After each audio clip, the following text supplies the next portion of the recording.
আচ্ছা, শেয়ার বাজারের নতুন এবং গুরুত্বপূর্ণ আপডেট নিয়ে এই ভিডিওটি। তো আপনারা জানেন যে শেয়ার বাজারে ব্যবসা করতে গেলে কিন্তু শেয়ার বাজার সম্পর্কিত যে গুরুত্বপূর্ণ নিউজ, ডেটা, ইভেন্টগুলো থাকে সেগুলোকে নিয়ে কিন্তু আপডেটেড থাকতেই হয়। আর এই চ্যানেলে সে ধরনের ভিডিও আপডেট দেওয়া হয়।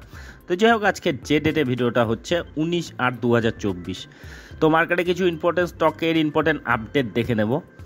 তো আপডেট বলতে এই ভিডিওতে যে কতগুলো কোম্পানি সম্বন্ধে ব্রোকারেজ হাউসগুলো রয়েছে, অ্যানালিস্টরা রয়েছে, তারা কোনোটা কিনতে বলেছে, কোনোটা বেচতে বলেছে। তো কোন কোন শেয়ারকে কিনতে বললো, তারা বড় টার্গেট রাখলো উপরের দিকে, আর কোন কোন শেয়ারকে তারা বেচতে বললো, মানে যেগুলো কারেকশন আসতে পারে, তো সেগুলোকে দেখে নেব এবং টার্গেট প্রাইসগুলো আর কি দেখে নেব। কোনোটা উপরের দিকে টার্গেট রেখেছে, কোনোটা নিচের দিকে টার্গেট রেখেছে। তো যাই হোক, চলে আসি সেই কোম্পানিগুলো পরিচয়ে। তার আগে দেখে নিই মার্কেট চলাকালীন এই ভিডিওটা হচ্ছে আজকে 19/8/2024, এখন 2টোর মতো বাজে। তো এই মুহূর্তে মার্কেটকে যদি দেখেন, নিফটি ফিফটি সামান্য পজিটিভিটি দেখাচ্ছে 0.14%-এর মতো, মানে 24,500 লেভেলটি তার উপরেই কিন্তু ট্রেড করছে। প্রথমে গ্যাপ আপে অনেকটা ওপরেই খুলেছিল 24,636-এ, তো সেখান থেকে কিন্তু কারেকশন হয়েছে, বর্তমানে 24,572-এ চলছে।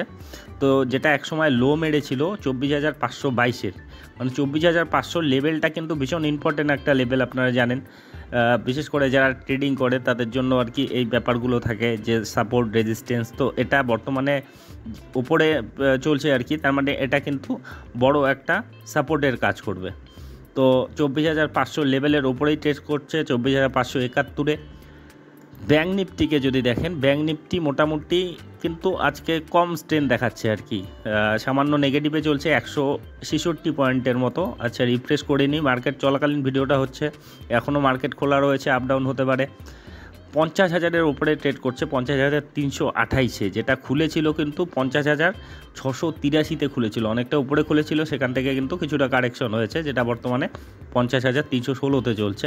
সেন্সেক্স তো যদি দেখেন, সেন্সেক্স একেবারে বর্ডার লাইনেই ট্রেড করছে বলা যায়, মাত্র 19 পয়েন্টের নেগেটিভিটি দেখাচ্ছে, 80,000-এর ওপরে ট্রেড করছে, 80,417-তে। তো যাই হোক, মার্কেট আজকে একেবারে নিউট্রাল পজিশনেই বলা যায় আর কি। ওভারঅল মার্কেটকে যদি দেখেন, তো বড় কোনো র্যালি দেখা যাচ্ছে না, কিংবা বড় কোনো নিচের দিকে কোনো বড় কারেকশনও দেখা যাচ্ছে না। তো এবার চলে আসি সেই আপডেটগুলোতে। তো প্রথমে যে স্টকটি রয়েছে সেটা হচ্ছে কাভেরি সিড কোম্পানি লিমিটেড। তো এই কোম্পানির যদি রিসেন্ট পারফরমেন্স দেখেন, গত এক মাসে 9%-এর মতো সুন্দর রিটার্ন দিয়েছে, গত 6 মাসে 55%-এর মতো রিটার্ন দিয়েছে, এক বছরে 94%-এর দুর্দান্ত রিটার্ন, আর 5 বছরে 128%-এর মতো রিটার্ন দিয়েছে। বর্তমানে 1,060 টাকায় চলছে। তো এই স্টকটিকে নিয়ে যারা ব্রোকারেজ হাউস রয়েছে, এলকেপি সিকিউরিটিস, তারা কিন্তু একে নিচের দিকে টার্গেট রেখেছে, মানে এটাতে একটা কারেকশন আসতে পারে। তো সেই টার্গেট প্রাইসটা কত দেখুন, 971 টাকার টার্গেট প্রাইস রেখেছে। দেখুন, LKP securities has sell call on Kaveri seeds company with a target price of 971 টাকার তারা টার্গেট রেখেছে, যেটা বর্তমানে চলছে 1,060 টাকায়। 1,060 টাকা থেকে 971 টাকার একটা টার্গেট কিন্তু রেখেছে, মানে একটা ছোটো মোটো কারেকশন আসতে পারে বলে তারা বিশেষজ্ঞরা অনুমান করছে, যেটা এটা অ্যানালাইসিস করেছে হচ্ছে এলকেপি সিকিউরিটিস। আচ্ছা, এর পরের স্টকটিতে চলে যাব, সেটা হচ্ছে এনএমডিসি লিমিটেড। তো একটা সরকারি কোম্পানি যারা মেটাল নিয়ে কাজ করে। তো এই কোম্পানিটি আজকের ডেটে সামান্য পজিটিভে ট্রেড করছে। যদি কিছুদিনের পারফরমেন্স দেখেন, গত 5 দিনে সামান্য নেগেটিভে রয়েছে, গত এক মাসে 4%, 4.5%-এর মতো নেগেটিভিটি, 6 মাসে 11%-এর মতো নেগেটিভিটি, এক বছরে 84%-এর দুর্দান্ত রিটার্ন, আর ইদানিং হাই থেকে দেখলে মোটামুটি কিন্তু 22%-এর মতো কারেকশনে রয়েছে। তো যেটা 218 টাকায় চলছে। তো এই এনএমডিসি লিমিটেডকে নিয়ে যেটা আপডেট রয়েছে, দেখুন, মতিলাল ওসওয়াল ফিনান্সিয়াল সার্ভিস, তারা যেটা বলেছে যে এই স্টকে তারা বাই রেটিং রেখেছে। দেখুন, Motilal Oswal financial service has buy call on NMDC limited with a target price of 280 টাকার তারা একটা শর্ট টার্মে টার্গেট রেখেছে, যেটা বর্তমানে চলছে 218 টাকা। তো সেখান থেকে কিন্তু একটা বড় সড়ো টার্গেটই তারা দেখতে পাচ্ছে, মানে যেটা পুরনো হাই ছিল আর কি, যে রিসেন্ট হাই, সেই তার কাছাকাছি তারা টার্গেট প্রাইসটা রেখেছে। তো সেখান থেকে 20%-এর মতো কারেকশনে রয়েছে, 22%-এর মতো। তো একটা বড় সড়ো টার্গেটই তারা রেখেছে, 218 টাকা থেকে 280 টাকার কিন্তু একটা টার্গেট প্রাইস তারা রেখেছে। আচ্ছা, এরপরে আরেকটা স্টকে চলে যাব, মার্কেটের ভীষণ পপুলার পরিচিত stock HDFC bank limited, private সেক্টরের 1 নম্বর ব্যাঙ্ক। তো এটা বহুত দিন ধরেই কিন্তু মানে আন্ডার পারফর্ম রয়েছে। আপনি যদি রিটার্ন দেখেন, গত 6 মাসে 14% মতো রিটার্ন দেখাচ্ছে, 1 বছরে দেখুন মাত্র 2% মতো রিটার্ন, আর গত 5 বছরে মাত্র 50% মতো রিটার্ন। বহুত দিন ধরেই কিন্তু একই রেঞ্জের মধ্যে ঘোরাফেরা করছে। মানে এই স্টকগুলো যত বড় হোক না কেন, একটা কিন্তু সকলের আশা থাকে যে 5 বছরে অন্তত টাকা দ্বিগুণ করে দেওয়ার। তো সেটা কিন্তু ধারে কাছে নেই, প্রায় অর্ধেক আর কি। ইদানিং বলতে গেলে একটু গতি সামান্য এসেছে, গত 6 মাসে 14% মতো রিটার্ন, গত 1 মাসে দেখলে 1% সাধারণ রিটার্ন, 5 দিনে একটু নেগেটিভই রয়েছে। আজকের ডেটেও কিন্তু একটু নেগেটিভেই ট্রেড করছে, 6 টাকার নিচে ট্রেড করছে আর কি, 0.40% মতো, 1625 টাকায় ট্রেড করছে। তো এইচডিএফসি ব্যাঙ্ককে নিয়ে কিন্তু ইদানিং যে অ্যানালিস্টরা একটু বুলিশ রয়েছে। আজকে দেখুন সেই আপডেটটা, buy HDFC bank target price of RS 1850 টাকার কিন্তু একটা ভালো টার্গেট রাখলো মতিলাল ওসওয়াল ফিনান্সিয়াল সার্ভিস। দেখুন, Motilal Oswal financial service has buy call on HDFC bank with a target price of 1850 টাকার তারা টার্গেট প্রাইস রেখেছে। দেখুন, তারা যেগুলো বলেছে আর কি, HDFC bank has been delivering A রিসাইলেন্ট performance in margin and asset quality. During the past 2 quarters, the bank has reported 7 BP expansion in margin of 3.47%, led by conscious improvement in asset mix and the retirement of high cost borrowing. আচ্ছা, তারা যেটা বলেছে আর কি, যে তারা improve করেছে যে মার্জিনে আর কি 7 বিপি বেসিস পয়েন্ট, মানে 3.47%-এর মতো ইমপ্রুভমেন্ট অ্যাসেট মিক্সে।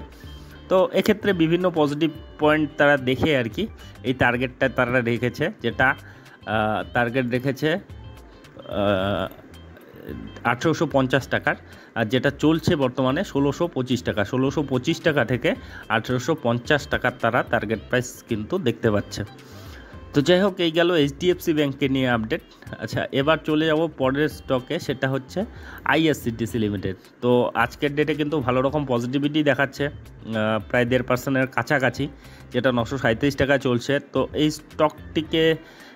স্টকটি যদি ইদানিংয়ের পারফরমেন্স দেখেন, গত 5 দিনে 2.5%-এর মতো পজিটিভ, গত 1 মাসে 5%-এর মতো নেগেটিভ, গত 6 মাসে সামান্যই নেগেটিভ রয়েছে, গত 1 বছরে 44%-এর মতো ডিসেন্ট একটা রিটার্ন দিয়েছে। আর ইদানিং যদি দেখেন হাই থেকে, তার রিসেন্ট হাই থেকে মোটামুটি 16% 17%-এর মতো কিন্তু কারেকশনে রয়েছে, ঠিকঠাক দেখলে একটু বেশি হবে। তো সেরকম কিন্তু কারেকশনে রয়েছে। তো এই স্টকটিকে নিয়ে যেটা আপডেট রেখেছে, দেখুন, reduce Indian railway catering and tourism corporation, target price 822। তো এটার যে টার্গেট কিন্তু রিডিউস করে দিয়েছে। কে দিয়েছে? প্রভুদাস লীলাধর নামে যে সংস্থা রয়েছে তারা। দেখুন, Prabhudas Lilladher has reduce call on Indian railway catering and tourism corporation limited with a target price of 822 টাকার তারা টার্গেট প্রাইস রেখেছে, যেটা বর্তমানে চলছে 938 টাকা। তো 938 টাকা থেকে 822 টাকার কিন্তু ভালো রকম একটা কারেকশন তারা দেখতে পাচ্ছে। যার কারণ হিসাবে বলেছে, in addition rising share of low yield UPI transaction 45% share in Q1 25 will limit the scope of margin expansion. মানে ইউপিআই ট্রানজ্যাকশনের ক্ষেত্রে লো ইয়েল্ডিং তারা দেখাচ্ছে, এবং মার্জিন এক্সপানশনের ক্ষেত্রে কিন্তু সেটা একটা মানে লিমিটের মধ্যে রেখে দেবে আর কি এই ব্যাপারটা। তো while we have realigned our top line estimate and amid strong performance of catering division আর ইপিএস এস্টিমেট রিমেইন ব্রডলি। আচ্ছা, যাই হোক আর কি, তারা যেটা বলেছে আর কি, এই বিভিন্ন কারণে একটু কিন্তু কারেকশন আসতে পারে, যেটা কারেকশন তারা বলছে 822 টাকা পর্যন্ত কিন্তু হতে পারে, যেটা বর্তমানে চলছে 938 টাকায়। তো এই ছিল আইআরসিটিসিকে নিয়ে আপডেট। আচ্ছা, এর পরের আপডেটে চলে যাব, সেটা হচ্ছে ভোল্টাস কিন্তু Q1-এর ফিনান্সিয়াল রেজাল্টটা তার ভালোই এসেছে। তো যার পরিপ্রেক্ষিতে কিন্তু ভালো রকম পারফরমেন্স দিচ্ছে।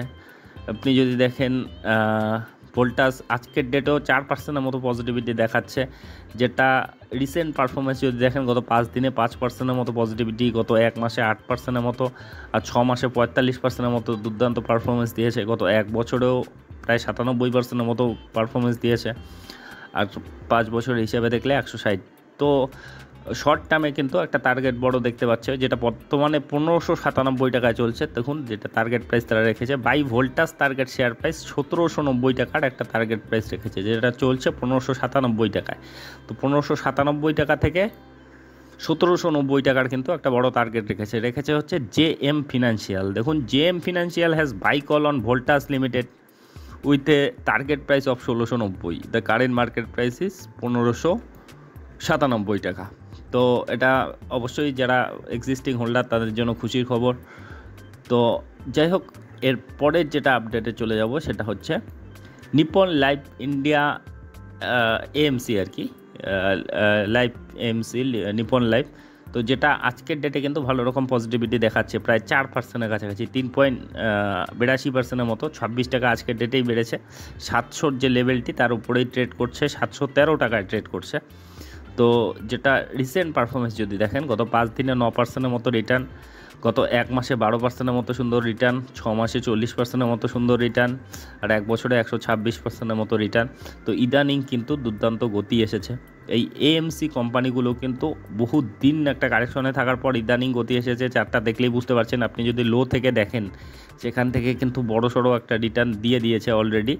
তো 713 টাকায় বর্তমানে চলছে। তো এটাকে নিয়ে কি বলেছে দেখুন, যে buy Nippon Life India asset management target price of বাড়ে 755, 755 টাকার তারা টার্গেট রেখেছে, যেটা বর্তমানে চলছে 713 টাকায়। তো যেটা রেখেছে এক্সিস সিকিউরিটি, দেখুন Axis securities has buy call on Nippon Life India asset management limited with a target price of বাড়ে 755 টাকার তারা টার্গেট প্রাইস রেখেছে। তো যেটা বর্তমানে চলছে 713 টাকা, 713 থেকে 755 টাকার কিন্তু একটা টার্গেট প্রাইস তারা রেখেছে। তো যাই হোক, এই আপডেটগুলি নিয়ে এই ভিডিওটা ছিল। তো এগুলো যে টার্গেটগুলো, এগুলো যে ব্রোকারেজ হাউসগুলো বা অ্যানালিস্টরা কিন্তু এরকম টার্গেট দিতেই থাকে। যারা লং টার্মে ইনভেস্টর তাদের ব্যাপারটা আলাদা, তাদের অনেক কিছু দেখে তারা অনেক দিনের জন্য স্থান নেয়। কিন্তু শর্ট টার্মে যারা কেনাবেচা করে, এই টার্গেটগুলো অনেক সময় অ্যাচিভ হয়, অনেক সময় হয় না। তো অবশ্যই এগুলো আপনাদের নিজস্ব মতামত, যে আপনারা সেখানে বাই করবেন কি সেল করবেন। এগুলো কোনো ধরনের আমার তরফ থেকে রিকমেন্ডেশন না, জাস্ট ইনফরমেশনগুলো যেগুলো থাকে মার্কেটে সেগুলো প্রোভাইড করা আপনাদেরকে। তো যাই হোক, এই আপডেটগুলি নিয়ে এই ভিডিওটি ছিল। তো এ ধরনের আপডেট যদি আপনাদের উপকারে লেগে থাকে তবে অবশ্যই চ্যানেলটি সাবস্ক্রাইব করে রাখবেন। আর ভিডিওটি শেষ পর্যন্ত দেখার জন্য ধন্যবাদ।